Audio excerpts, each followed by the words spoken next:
Eu tenho aqui evidências convincentes de que em 2006 um autêntico viajante do tempo apareceu, vindo lá da década de 50. E ele não é o único a alegar esse feito milagroso. Então, ligue sua máquina do tempo e prepare-se para uma aventura alucinante por algumas das histórias mais convincentes, bizarras e estranhas de viagem no tempo.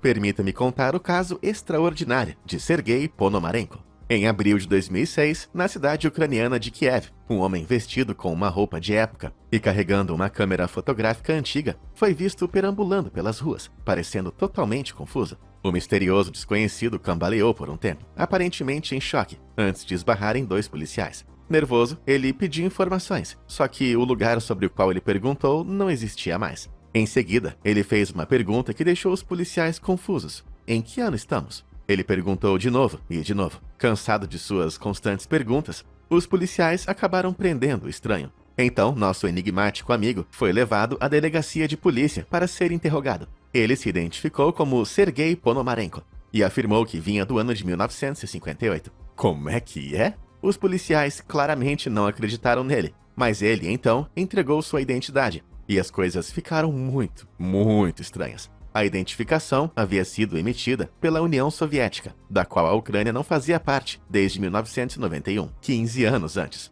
Mas Sergei não apresentava ter mais de 30 anos, e a data de nascimento na carteira de identidade era 1932. Algo aqui estava muito, mas muito errado. Bom, de acordo com Sergei, ele estava passeando com sua noiva, Valentina Kurish, quando notou um estranho objeto em forma de sino no céu.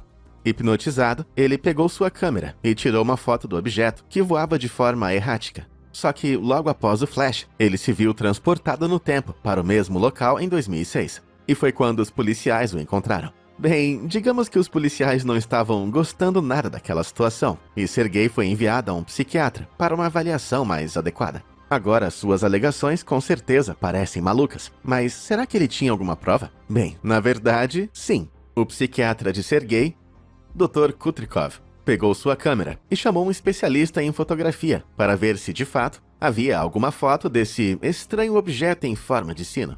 Em primeiro lugar, a câmera em si foi considerada, sem sombra de dúvidas, como uma autêntica máquina antiga. Em segundo lugar, o filme dentro da câmera estava em condições quase perfeitas, apesar de ser tão antigo que não poderia ser facilmente revelado com a tecnologia atual. Na verdade, o filme havia saído de produção em 1970. E quando o cara conseguiu revelar o filme, ele ficou ainda mais surpreso. As fotos eram de fato de Kiev, na década de 1950. Uma mostrava Sergei posando com a mesma roupa com a qual foi preso. Outra com uma jovem mulher. E outra, acreditem se quiser, o infame sino. Será que Sergei estava dizendo a verdade? Ele realmente era um viajante do tempo? Bom, para descobrir, Kutrikov o chamou para mais uma entrevista. Ele colocou as fotos na mesa e pediu que Sergei as explicasse. Sergei simplesmente olhou para elas e disse: "Viu? Eu te falei." Ele continuou dizendo que não tinha ideia do que poderia ser o estranho OVNI em formato de sino, ou o que havia acontecido com ele. Ele apenas reafirmou que tirou a foto, foi parar no futuro e não tinha a menor ideia do que estava acontecendo.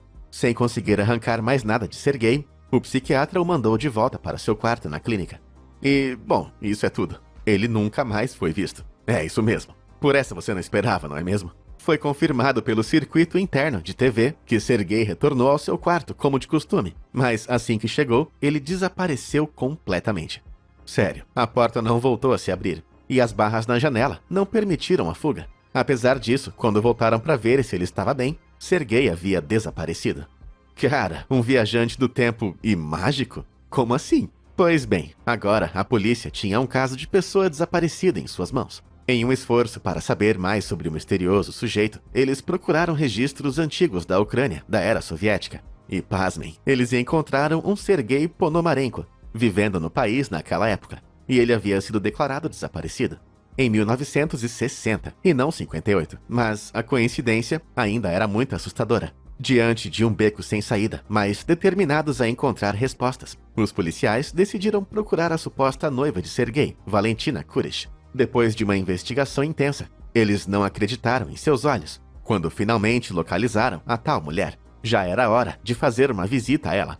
Depois de bater na porta, eles ficaram surpresos quando uma mulher de 70 anos atendeu. Será que era mesmo ela?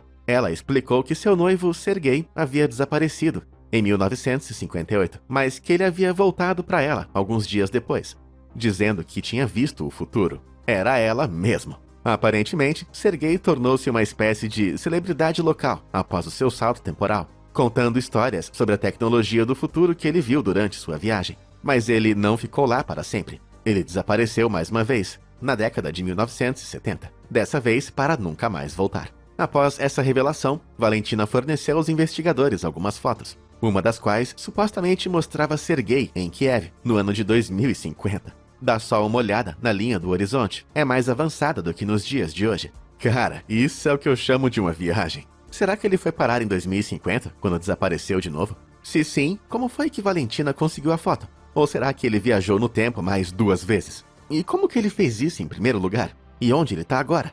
Ele poderia estar literalmente em qualquer lugar, centenas ou até milhares de anos no futuro. Ah, eu tô ficando com dor de cabeça.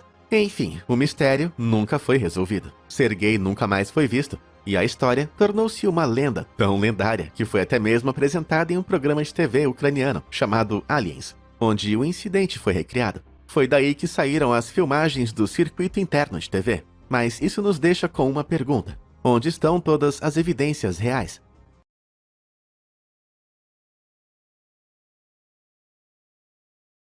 Como sempre, obrigado por assistir e até a próxima!